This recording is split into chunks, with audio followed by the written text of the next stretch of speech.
I want to discuss the issue of Moses.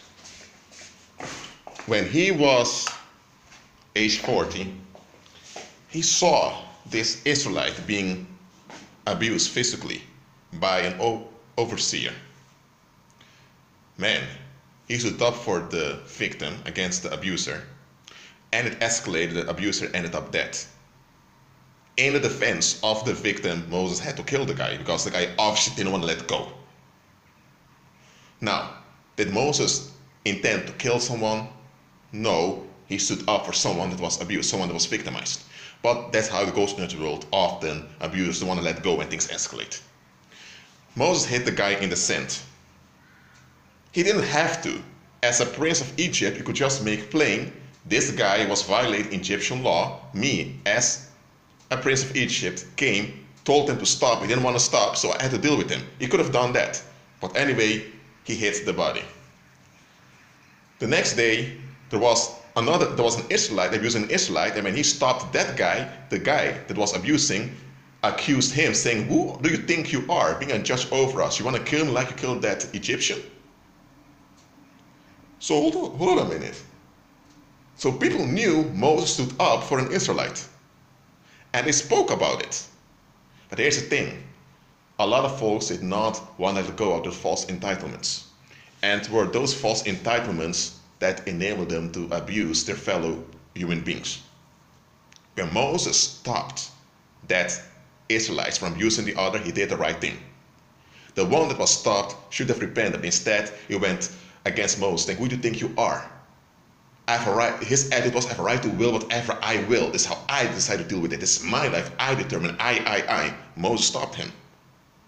And he realized that if he went too far, he could end up just like the Egyptian. But obviously, he was even provoking Moses into killing him. He was so out of control. But let me tell you one thing, you have folks like that. Even when you stop them and put them in their place, it's then that they go into rage, then they want more danger to act out. Now look, Moses ended up having to flee from Egypt because Pharaoh wanted to kill him. Hold on a minute. You have a prince of Egypt who grew up in Pharaoh's household. He stops domestic violence in Egypt. Yet Pharaoh goes after Moses. Here was going on. That violence was the structure upon which Egypt was based. So Moses, by doing the right thing, he exposed the foundations of Egypt. And they didn't want those foundations to be exposed. So that's why Moses was turned into the bad guy and he had to flee. Now, let's look at Christ, the Lord himself. The same Lord that called Moses to the burning bush. When Christ, when he walked the earth, he confronted a situation where two scapegoats who were possessed by thousands of demons, he freed those two scapegoats. And the side effect was that a herd of swine was drowned. The side effect with Moses was someone died, a real human being died. With Christ, Christ dealt with the situation far better. No human being died over there. Pigs died instead. But the human lives were preserved. But what happened here? The same as happened to Moses happened to Christ. They wanted him out. They became the enemies of Christ instantly when they witnessed his power. They even began to beg him to leave the region. Christ remained in the region at the opposite side of the lake. They wanted him out of the region. So they didn't even want Christ to help anyone else. So they didn't care about the needs of other people, that other people needed Christ's ministry. They just wanted Christ out because Christ impact went against their will. Look what happened to Moses and what happened to Christ. Do you see similarities here? Of course there's a difference. Moses back then was a pagan, so he dealt with things his way. Well, it didn't work out that well.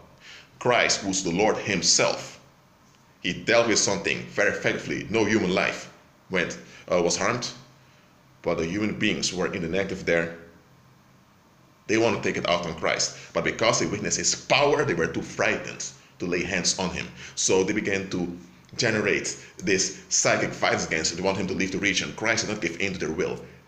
He departed from them. He shook the dust off his feet. he didn't let them win. They didn't win. Christ remained in the region, and he helped and helped other people and affected lives of other people. He did not give in to that will of theirs. Christ left the town.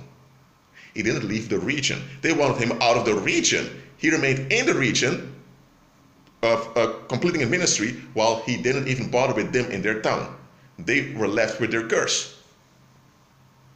So Christ never let them win when he walked away. When he walked away, he walked in victory, while they remained in the negative. Here's the thing.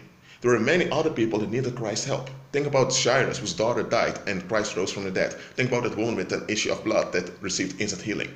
There were many people needing Christ's ministry who were in deep need, in deep trouble. But those people in Gadara only talk about their will. And because they were frustrated, they want to act out their will. And their will was Christ needs to go so that we can abuse and victimize whatever we want, because it's our will, it's our sovereignty, our country. They want to take back the region. You see similarities to certain movements today? Look, as what happened to Moses, as what happened to Christ, will also happen to you. Now you can overrule it and bypass it. Christ did. Moses did, and he was a pagan still then. Just realize it will happen. Expect it. And here's the thing. As a believer walk in the fullness of Christ, you don't have to address things physically. At a distance, energetically, you can address things through prayer, through decrees, and through declarations. And I'm teaching you how to do that. And I expect you to do it. If you're physically present somewhere, you're vulnerable. And those folks, negative-minded folks, have access to you. But if you do it at a distance physically, you can still have the same impact, or even a far better impact, but they can't grasp you. They can't choke you. They can't come with knives at you, nor with guns. But even if they know it's you, they can't come near you. And then they will witness your power, because without you being physically present there, you have a physical impact on the situation. That's the power I want you to walk in. So walk in it.